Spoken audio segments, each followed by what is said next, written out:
Hey guys, मैं ताजमहल में हूँ और यहाँ हम फर्श पर एक रहस्यमय मार्ग देख सकते हैं जो सीधे भूमिगत हो जाता है। अब अगर हम करीब से देखें तो यह न केवल जालीदार धातु के दरवाजे से बंद है, बल्कि अगर आप दरवाजों के अंदर देखते हैं तो इसे लकड़ी के बोर्ड से ढक दिया गया है। इसका न केवल यह अर्थ है कि आपको इस मार्ग में प्रवेश करने की अनुमति नहीं है, बल्कि आपको यह देखने की भी अनुमति नहीं है कि अंदर क्या है। यह भूमिगत मार्ग कहाँ जा रहा है?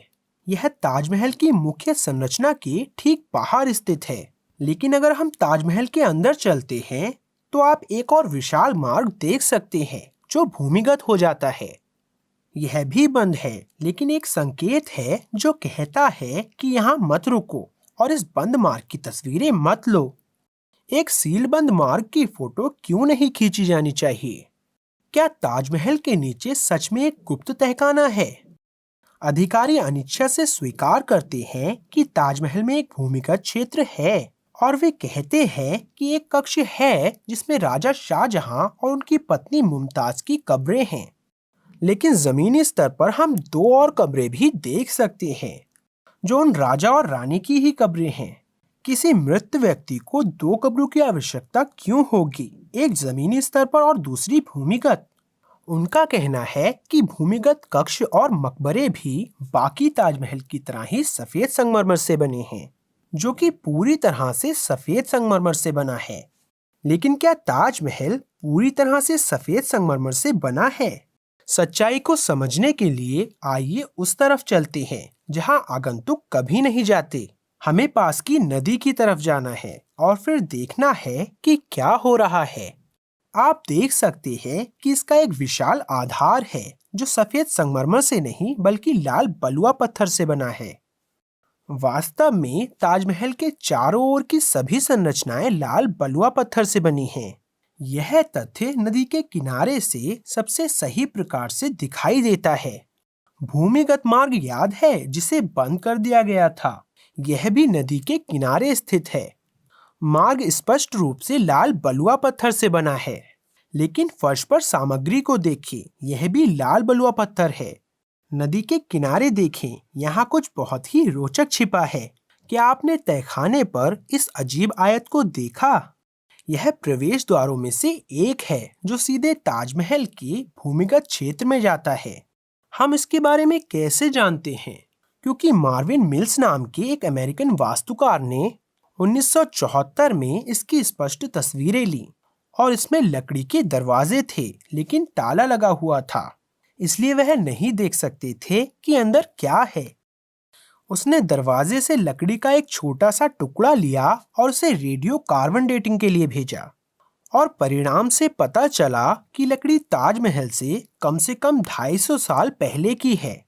समाचार पत्रों में सूचना के तुरंत बाद अधिकारियों ने लकड़ी के दरवाजे को हटा दिया और इसे ईंटों और प्लास्टर से बंद कर दिया। यही कारण है कि यह अब एक अलग रंग में दिखाई देता है। सरकार ताजमहल के भूमिगत क्षेत्र की ओर जाने वाले सभी प्रवेश द्वारों को बार बार सील क्यों कर रही है? अधिकारियों ने एक अजीबोगरीब स्पष्टीकरण दिया है। उनके अनुसार तहखाने में राजा और रानी के ममीकृत शव हैं। यदि ये शरीर वातावरण के संपर्क में आते हैं तो वे दूषित हो जाएंगे।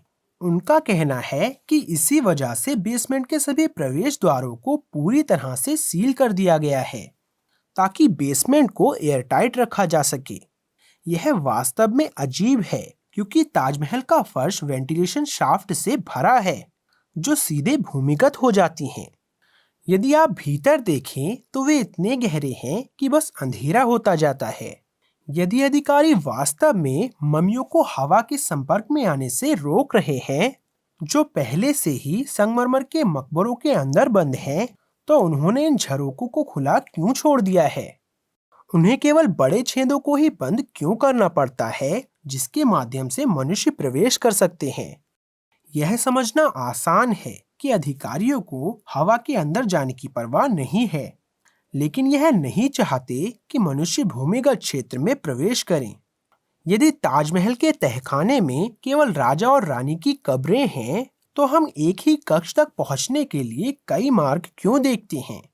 और लकड़ी के दरवाजे पर कार्बन डेटिंग के सबूत क्यों दिखाते हैं कि इसे ताजमहल से सदियों पहले बनाया गया था? क्या यह संभव है कि ताजमहल के चारों ओर तहखाना और बाकी संरचनाएं राजा शाहजहां से सदियों पहले बनी हो? इसे समझने के लिए हमें राजा शाहजहां के दरबारी इतिहासकारों द्वारा लिखित पतशाहनामा नामक पुस्तक को पढ़ना होगा। यह किताब महारानी की याद में ताजमहल बनाने के राजा के फैसले की व्याख्या करती है, लेकिन वही किताब वास्तव में यह साबित करती है कि इसके आसपास के बाकी ढांचे पहले से ही मौजूद थे। यह स्पष्ट रूप से उल्लेख करता है कि राजा शाहजहां ने ताजमहल को खाली जमीन पर नहीं बनवाया था, बल्कि जय सिंह नामक एक अन्य राजा से पुश्तैनी महल या हवेली खरीदी थी और फिर उस स्थान पर सफेद संगमरमर की संरचना का निर्माण करवाया था। यह बहुत ही पेचीदा है, क्योंकि अगर राजा शाहजहां ताजमहल बनाना चाहता था तो वह इसे उसी क्षेत्र में कहीं भी बना सकता था। पूरा क्षेत्र अभी भी खाली है, लेकिन इसके बजाय उन्होंने एक मौजूदा संरचना खरीदने का फैसला किया और उस पर ताजमहल का निर्माण किया। उन्होंने ऐसा क्यों किया? क्योंकि ताजमहल का निर्माण सफेद संगमरमर की संरचना अपने आप में एक स्मारकीय परियोजना थी। वास्तव में राजा शाहजहां इसकी वजह से लगभग दिवालिया हो गया था। अगर उन्होंने ताजमहल को खाली जमीन पर बनाने का फैसला लिया होता, खासकर नदी के पास, तो खर्च और प्रयास दोगुने हो जाते, क्योंकि तब उन्हें एक विशाल नींव बनानी पड़ती। हवाई दृश्य वास्तव में पुष्टि करता है कि तहखाने और बाकी संरचनाएं ताजमहल से बहुत पहले बनाई गई थीं। सभी प्राचीन संरचनाएं पूरी तरह से लाल बलुआ पत्थर और ईंटों से बनी हैं और एक किले से मिलती जुलती हैं। इन्हें केवल राजा शाहजहां द्वारा शीर्ष पर सफेद संगमरमर के गुंबदों को जोड़कर संशोधित किया गया था। यह एक बहुत ही चतुर वास्तु संशोधन है, क्योंकि हम इसे जमीनी दृष्टि से बिल्कुल भी नहीं समझ सकते हैं। अब ताजमहल के भूमिगत क्षेत्र में वापस चलते हैं। यह स्पष्ट है कि यह क्षेत्र ताजमहल से पहले का है, लेकिन इसके अंदर क्या है? क्या यह संभव है कि तहखाने में वास्तव में एक प्राचीन रहस्य हो जिसे अधिकारी नहीं चाहते कि हम इसका पता लगाएं? क्या आपने सीलबंद मार्ग के ऊपर बिखरे सिक्कों को देखा है? ये स्थानीय लोगों द्वारा दिया गया धार्मिक चढ़ावा है, जो मानते हैं कि भूमिगत संरचना प्राचीन देवताओं का मंदिर है। स्थानीय लोग इस मंदिर को बादलगढ़ मंदिर के रूप में संदर्भित करते हैं और दावा करते हैं कि यह कई कई मील तक भूमिगत है। इसलिए मैंने बादलगढ़ के लिए गूगल मानचित्र खोजे और निकटतम बादलगढ़ लगभग 270 मील दूर है। क्या एक प्राचीन मंदिर 270 मील तक भूमिगत हो सकता है? यह असंभव सा लगता है। इसलिए मैंने आसपास के क्षेत्रों की खोज शुरू की और फिर मुझे आगरा के किले नामक इस शानदार किले में कुछ बहुत ही दिलचस्प मिला है। यह ताजमहल से महज 2 मील की दूरी पर है। आगरा किले का मूल नाम बादलगढ़ था। इसकी पुष्टि इतिहासकारों और पुरातत्वविदों ने की है, लेकिन फिर हम वही पैटर्न देख सकते हैं। इतिहासकार स्पष्ट रूप से कहते हैं कि यह संरचना केवल राजा अकबर द्वारा संशोधित की गई थी, जो राजा शाहजहां के दादा हैं। आप देख सकते हैं कि जहां मुख्य संरचनाएं लाल बलुआ पत्थर से बनी हैं, वहीं गुंबद किसी अन्य सामग्री से बने हैं। यह एक लुभावना किला है, लेकिन यहाँ मुझे एक भूमिगत मार्ग या कम से कम एक छोटी सुरंग की तलाश है। और आश्चर्य की बात नहीं है कि यहाँ एक विशाल आयताकार मार्ग है जो सीधे भूमिगत हो जाता है और जालीदार दरवाजे हैं, लेकिन फिर से जैसा कि आप देख सकते हैं कि यह बंद है। मुझे टूर गाइड्स द्वारा बताया गया है कि यह वास्तव में एक पुराना मार्ग है जो कि भूमिगत हो जाता है और अब इसका उपयोग नहीं किया जाता है, लेकिन किसी के गिरने और दुर्घटना होने से रोकने के लिए अधिकारियों द्वारा इसे बंद कर दिया गया है। अब समस्या यह है कि यह मार्ग अंदर से बंद है। यही कारण है कि आपको ताले के इस तरफ एक चाबी का छेद दिखाई नहीं देता है। इसका मतलब यह है कि कम से कम एक व्यक्ति इसके अंदर है। इसमें कोई संदेह नहीं होना चाहिए। इन भूमिगत सुविधाओं का उपयोग कौन कर रहा है और क्यों? और फिर हम आगरा के किले में भी इसी तरह के वेंटिलेशन शाफ्ट को लंबवत नीचे की ओर क्यों देखते हैं? और यहाँ हम नीचे जाने वाली सीढ़ियों को देख सकते हैं। हमेशा की तरह यह भी बंद है, लेकिन कम से कम हम देख सकते हैं कि अंदर क्या है। यह सिर्फ एक छोटी सुरंग नहीं है, बल्कि आप यहाँ कुछ बहुत ही दिलचस्प देख सकते हैं। एक गुंबद के आकार का मेहराब, जो कि मुगल वास्तुकला की विशेषता है। इस निषिद्ध क्षेत्र में पहली नजर से पता चलता है कि ये निर्माण प्राचीन नहीं हो सकते हैं। वे वास्तव में राजा अकबर या उनके वंशजों द्वारा बनाए गए थे। और फिर यहाँ एक छेद से झांकने पर हम कुछ ठोस प्रमाण देख सकते हैं कि भूमिगत संरचनाएं प्राचीन काल की हैं। वर्गाकार आधार वाला 8-मुखी स्तंभ, जो लगभग सभी प्राचीन भारतीय मंदिरों में पाया जाता है। वस्तुतः प्राचीन भारतीय ग्रंथों में इसका एक नाम है। इसे अष्टकोण स्तंभ कहते हैं। आप इन बहुआयामी खंभों को भारत के लगभग किसी भी प्राचीन मंदिर में देख सकते हैं। यहाँ तक कि हम्पी के संगीतमय स्तंभ भी बहुआयामी हैं।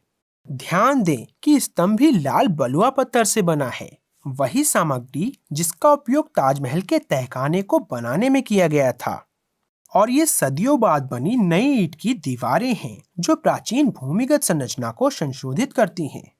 और इस क्षेत्र को देखें, एक समान अष्टकोणीय स्तंभ हटा दिया गया है, क्योंकि यह नए ईंट के निर्माण में हस्तक्षेप कर रहा था।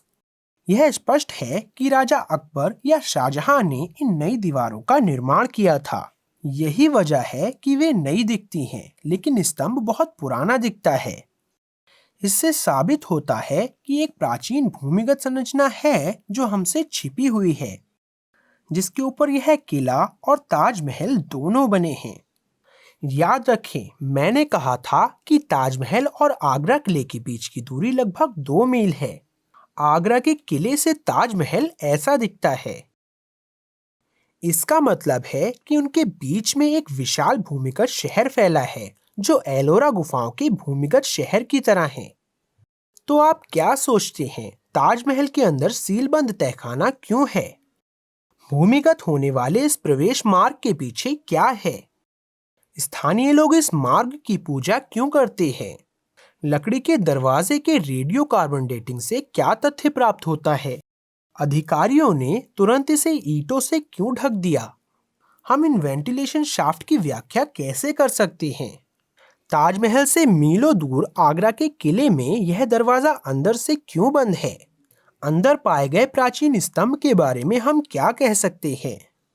इससे भी महत्वपूर्ण बात यह है कि इन सभी जगहों पर ताला क्यों लगाया गया है। मेरी समझ से इसमें कोई संदेह नहीं है कि यह किसी प्रकार की गुप्त भूमिगत सुविधा है, एक प्राचीन रहस्य जो हमसे छिपा हुआ है। मैं प्रवीण मोहन, वीडियो देखने के लिए बहुत बहुत धन्यवाद। सब्सक्राइब करना ना भूलें और सभी अपडेट्स पाने के लिए घंटी के बटन को भी क्लिक करें। कृपया इस वीडियो को लाइक करें और मैं आपसे जल्द ही बात करूंगा। बाय।